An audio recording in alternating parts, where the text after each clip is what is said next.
ടേസ്റ്റിയായ ഒരു തേങ്ങ അരച്ച കറിയാണ്. അപ്പോൾ നമുക്ക് നോക്കാം ഈ കറിയിലേക്ക് വേണ്ട ചേരുവകൾ എന്തൊക്കെയാണ്. ഞാനൊരു ബൗള് മത്തങ്ങ എടുത്തിട്ടുണ്ട്. അതിൻ്റെ തൊലിയെല്ലാം കളഞ്ഞ് കഴുകി കട്ട് ചെയ്ത് വെച്ചിട്ടുണ്ട്. പിന്നെ ഒരു ചെമ്മീൻ 1/4 കിലോ ചെമ്മീനാണ് എടുത്തേക്കുന്നത്. ഇനി ഇതിലേക്ക് ചേർക്കാൻ ഒരു കഷ്ണം ഇഞ്ചി എടുത്തിട്ടുണ്ട്, 2 പച്ചമുളക് എടുത്തിട്ടുണ്ട്. അപ്പോൾ ആദ്യം തന്നെ ഒരു ചട്ടി എടുക്കുക, അതിലേക്ക് കഴുകി വൃത്തിയാക്കി വെച്ച ചെമ്മീൻ ചേർത്ത് കൊടുക്കുക. ഇനി ഇതിലേക്ക് കട്ട് ചെയ്ത് വെച്ച മത്തങ്ങ ചേർക്കുക. ഇനി ഈ പച്ചമുളക് ഇഞ്ചി കട്ട് ചെയ്ത് ഇതിലേക്ക് ചേർക്കണം. ഞാൻ ഇതുപോലെ നടുവേ കീറിയാണ് ഇടുന്നത്.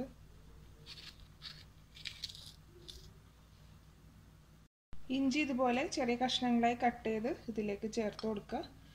ഇനി ഇതിലേക്ക് ആവശ്യത്തിന് ഉപ്പ് ചേർത്ത് നല്ലപോലെ ഒന്ന് മിക്സ് ചെയ്തെടുക്കുക.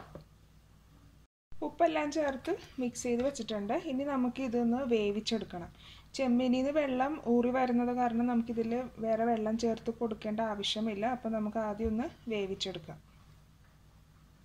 അപ്പോൾ നമ്മൾ മത്തങ്ങയും ചെമ്മീനും വേവിക്കാൻ വെച്ചിട്ടുണ്ട്. ഈ സമയം കൊണ്ട് നമുക്ക് തേങ്ങ അരച്ചെടുക്കണം. അപ്പോൾ അതിന് മിക്സി എടുത്തിട്ടുണ്ട്. ഇതിലേക്ക് നമുക്ക് തേങ്ങാപ്പീര ചേർത്ത് കൊടുക്കാം.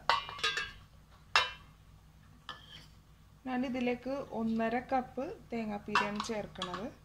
ഇനി ഇതിലേക്ക് ഒരു കഷ്ണം വെളുത്തുള്ളി വേണം, 1/4 ടീസ്പൂൺ ചെറിയ ജീരകം, 1/4 ടീസ്പൂൺ മഞ്ഞൾപ്പൊടി. ഇനി ഇതിലേക്ക് അരച്ചെടുക്കാൻ ആവശ്യത്തിന് നമുക്ക് വെള്ളം ചേർത്ത് കൊടുക്കാം. ആദ്യം കുറച്ച് വെള്ളം ചേർത്ത് അരച്ച് ആവശ്യത്തിനനുസരിച്ച് നമുക്ക് വെള്ളം ചേർത്ത് അരച്ചെടുക്കാം. ഇപ്പം നല്ല നൈസായിട്ട് ഞാൻ അരച്ചെടുത്തിട്ടുണ്ട്. ഇപ്പം ചെമ്മീനിൽ നിന്നെല്ലാം വെള്ളം വരാൻ തുടങ്ങിയിട്ടുണ്ട്, വെള്ളം ഇറങ്ങാൻ തുടങ്ങിയിട്ടുണ്ട്. അതുകൊണ്ട് വേറെ വെള്ളമൊന്നും നമുക്ക് ഈ കറിയിൽ ചേർക്കേണ്ട ആവശ്യമൊന്നുമില്ല ഇത് വേവാൻ. അപ്പോൾ സിമ്മിലിട്ടിട്ട്, അതായത് തീ കുറച്ച് വെച്ചിട്ട് വേണം ഇത് ചെയ്യാൻ. അപ്പോൾ മത്തങ്ങയൊക്കെ ചെറുതായിട്ടൊന്ന് വെന്തിട്ടുണ്ട്. ഈ ഭാഗം കുറച്ച് വേവാൻ ഉണ്ട്. അപ്പോൾ അതിന് വേണ്ടി തീ കുറച്ച് വെച്ച് അടച്ച് വെച്ച് നമുക്ക് വേവിക്കാം. ഇടയ്ക്കിടയ്ക്കൊന്ന് ഇളക്കി കൊടുക്കുക, അല്ലെങ്കിൽ ഇത് അടിക്ക് പിടിക്കും. ഇപ്പം ഇത് വെന്ത് റെഡിയായിട്ടുണ്ട്. ഇനി നമുക്ക് ഇതിലേക്ക് അരച്ച് വെച്ചേക്കണ അരപ്പ് ചേർത്ത് കൊടുക്കാം.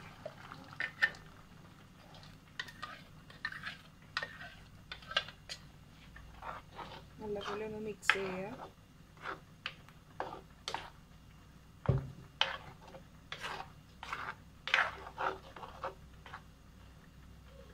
ഉപ്പൊന്ന് നോക്കട്ടെ.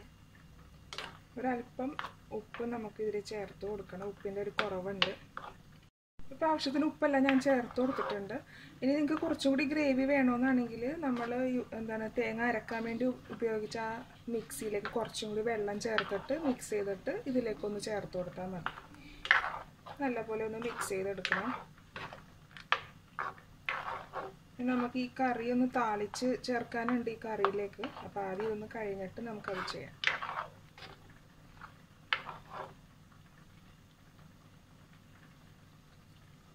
ഉപ്പൊക്കെ ഇപ്പം കറക്റ്റായിരുന്നു.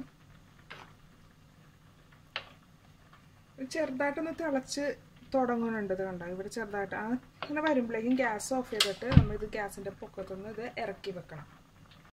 ഇനി ഈ കറിയിലേക്ക് താളിച്ച് ചേർക്കാൻ ആവശ്യത്തിന് കടുക്, ഒരു 5 അല്ലി എടുത്തിട്ടുണ്ട്, ചെറിയ ഉള്ളി ഇതുപോലെ ചെറിയ കഷ്ണങ്ങളായി അരിഞ്ഞത്. ഇനി കറിവേപ്പില ആവശ്യത്തിന്.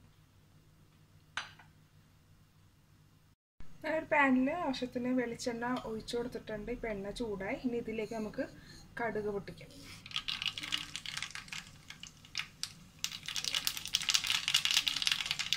ഇനി ഇതിലേക്ക് അരിഞ്ഞു വെച്ചേക്കണെല്ലാം ചേർത്ത് കൊടുക്കാം.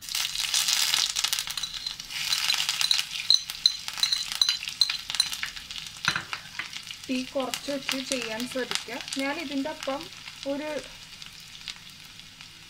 നുള്ള് മുളക് പൊടിയും കൂടി ലാസ്റ്റ് ചേർക്കാറുണ്ട്. ഇപ്പോൾ കറിക്കൊരു ഭംഗിയാണ് കാണാൻ, അതിന് വേണ്ടിയാണ് ഞാൻ ചേർക്കുന്നത്. ഇത് ഓപ്ഷണലാണ്, വേണമെങ്കിൽ ചേർക്കാം. ഇനി നമുക്കിത് തീ അങ്ങ് ഓഫ് ചെയ്ത് കറിയിലേക്ക് ചേർക്കാം.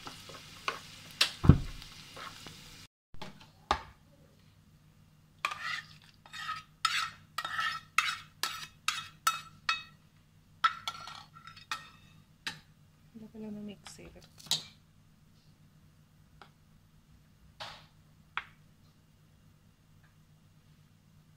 മത്തങ്ങയും ചെമ്മീനും കൂടി തേങ്ങ അരച്ച കറി ഇവിടെ റെഡി ആയിട്ടുണ്ട്. നിങ്ങളും തീർച്ചയായും ഈ റെസിപ്പി ട്രൈ ചെയ്ത് നോക്കണം. Thanks for watching my video. Hope you enjoyed it.